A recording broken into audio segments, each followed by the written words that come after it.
जब आप अपना चुनावी प्रचार कर सकते हैं, जब आप जीत का जश्न मना सकते हैं, तो क्या किसान अपनी आवाज नहीं उठा सकता?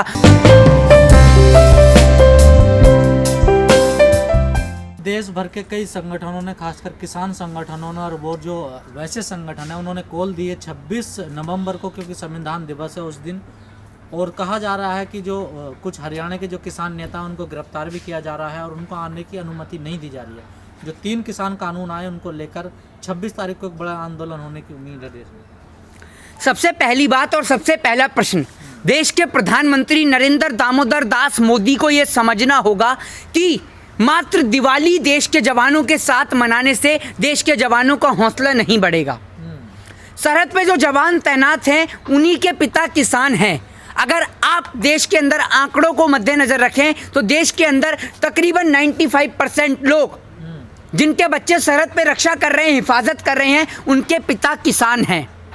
देश के प्रधानमंत्री जी मात्र फौजियों की टोपी लगा लेने से या टैंक के अंदर खड़े हो जाने से देश के न जवानों का हौसला बढ़ेगा न देश के किसानों का हौसला बढ़ेगा। देश के प्रधानमंत्री नरेंद्र मोदी जी के राज में अगर आप आंकड़ा उठा के देखें, देश के एक ऐसे जवानों का यानी देश के किसानों का सबसे ज़्यादा मरने वालों की अगर संख्या है तो वो हैं देश के किसान। तो फिर उनको गिरफ्तार क्यों किया जा रहा? खबरें आ रही हैं कि कई किसान नेताओं को हरियाणा से उठा लिया गया। आप एक बात बताइए, आप देश में रहते हैं या बाहर से आए हैं? आज ही बाहर से आए हैं क्या कहीं से? नहीं, हम तो आप एक बात बताइए, नरेंद्र मोदी जी की सरकार के खिलाफ चाहे वो किसान हो, चाहे युवा हो, चाहे बेरोजगार आदमी हो, चाहे आम आदमी हो, चाहे मजदूर हो, चाहे कोई भी हो, चाहे वो गरीब तबका हो, चाहे महिला हो, चाहे बहनें हो, चाहे बेटियां हो, अगर कोई भी इस नरेंद्र मोदी सरकार के खिलाफ आवाज उठाता है तो उसकी असली जगह जेल के अंदर ही है। देश के प्रधानमंत्री नरेंद्र मोदी जी के राज में सबसे ज़्यादा सरहद पे जवान शहीद हो रहे हैं और दूसरे नंबर पर देश के अंदर किसान आत्महत्या कर रहे हैं। एमएसपी बिल लेके आ जाने के बाद न्यूनतम समर्थन मूल्य देश के किसानों को नहीं मिल रहा है। देश की सरकार नए नए बिल लाकर, नए नए कानून लाकर देश की किसानों के ऊपर और वजन डालने का काम कर रही है। देश के प्रधानमंत्री नरेंद्र मोदी अगर कोरे कागज पर साइन कर कर इस बात को लिखें कि अगर इस बिल को लाने के बाद अगर कोई भी किसान आत्महत्या करता है तो उसका जिम्मेदार मैं हूं, क्या ऐसा देश के प्रधानमंत्री कहते हैं? जब देश में कोरोना काल संकट और खासकर दिल्ली में जब कोरोना का पूरा एक विस्फोटक हो चुका है तो उस टाइम 26 तारीख को आंदोलन करना कितना जाएगा? सरकार इस बात को भी हवाला दे रही है।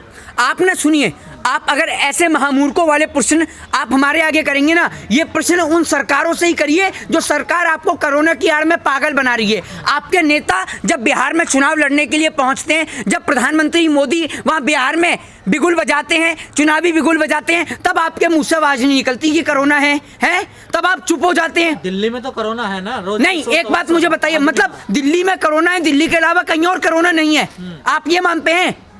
जिस जैसे ये बताइए, चलिए आपसे पूछता हूँ, आप बताइए सीधा सवाल, 3 ऐसे नेताओं का नाम बताइए जो कोरोना से मरे हों, बताइए। मोदी जी तो हर जगह घूमते हैं, मोदी जी को तो कुछ नहीं हुआ आज तक, बताइए है आपके पास कोई ऐसी सूची जो प्रूफ करे, प्रमाणित करे कि कोरोना से देश के नेता भी मर सकते हैं?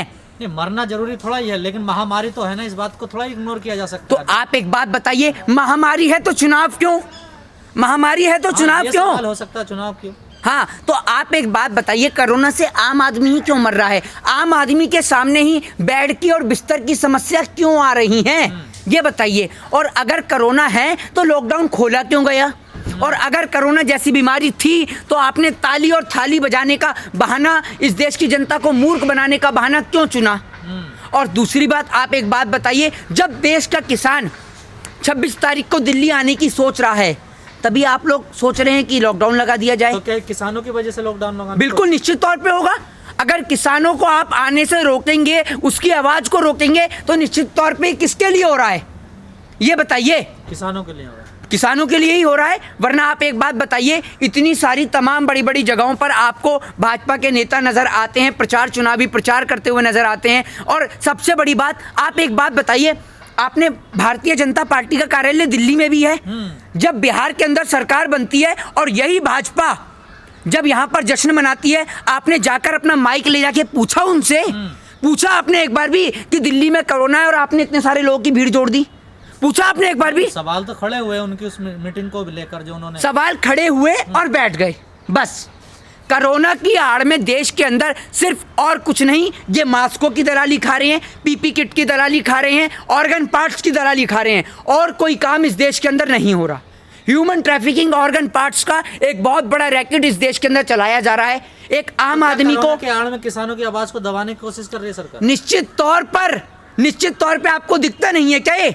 एक बात बताइए कि जब आप अपना चुनावी प्रचार कर सकते हैं, जब आप जीत का जश्न मना सकते हैं, तो क्या किसान अपनी आवाज नहीं उठा सकता? वो किसान जो जब खेत के अंदर अनाज पैदा करता है तब आपका और मेरा दोनों का घर चलता है। अगर वो किसान खेत में अनाज पैदा करना बंद कर दें तो आप भी भूखे मर जाएंगे और मैं भी भूखा मर जाऊंगा।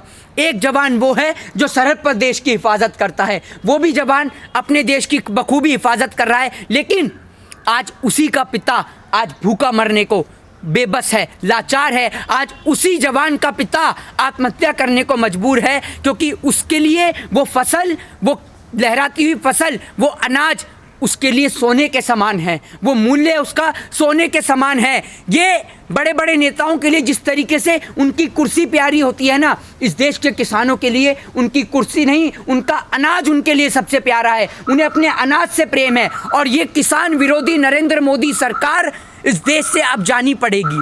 ये ईवीएम में कभी घोटाला करते हैं, तो कभी वोटों में घोटाला करते हैं, तो कभी जहां इनकी सरकार नहीं बनती वहां नोटों के जरिए सरकार बनाते हैं। ये नरेंद्र मोदी सरकार, ये भाजपा विरोधी सरकार, ये भाजपा की सरकार जो किसानों को मारने का, उन्हों के ऊपर आरोप प्रत्यारोपण करने का, उन्हों के ऊपर अत्याचार करने का बखूबी कार्य कर रही है। एक ऐसी सरकार को आपको और हमें दोनों को मिलकर इस देश से भगाना है। नहीं, आपको क्यों लग रहा है जो कानून आ रहा है, जो आया है कानून, वो किसान विरोधी कानून है? तो आप एक बात मुझे बताइए, अगर ये किसान विरोधी कानून नहीं है तो सरकार जिस तरीके से नरेंद्र मोदी जी बात बात पे मन की बात कर लेते हैं, एक जनसंवाद क्यों नहीं कर लेते देश के किसानों से? बताइए ना, क्यों नहीं करते आप देश की किसानों से जनसंवाद?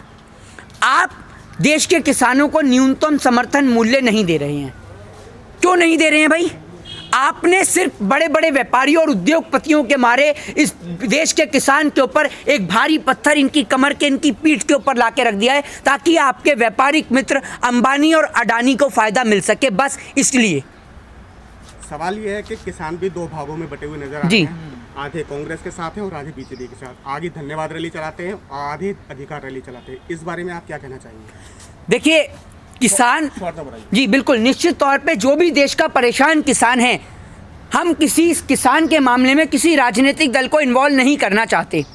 अगर किसान परेशान है, आपने कहा कि किसान दो भागों में बटे हुए हैं, तो निश्चित तौर पे ऐसा देखने को मिलता है। लेकिन जो किसान समर्थन कर रहे हैं भाजपा के इस बिल का, असल में वो भाजपा की ही सरकार के लोग हैं, भाजपा के ही घरों के नेताओं के बच्चे हैं, भाजपा के ही नेताओं के कार्यकर्ता हैं। बस सीधी बात ये है, क्योंकि कोई भी किसान इस बिल का समर्थन नहीं कर रहा। अगर सुनिए, अगर किसान बिल का समर्थन करता तो आपको इतना किसान सड़क पे नजर नहीं आता। ये किसानों को जेल के अंदर बंद नहीं करते, किसानों पे ऊपर लाठी चार्ज नहीं करते, किसानों को मारा और पीटा नहीं जाता।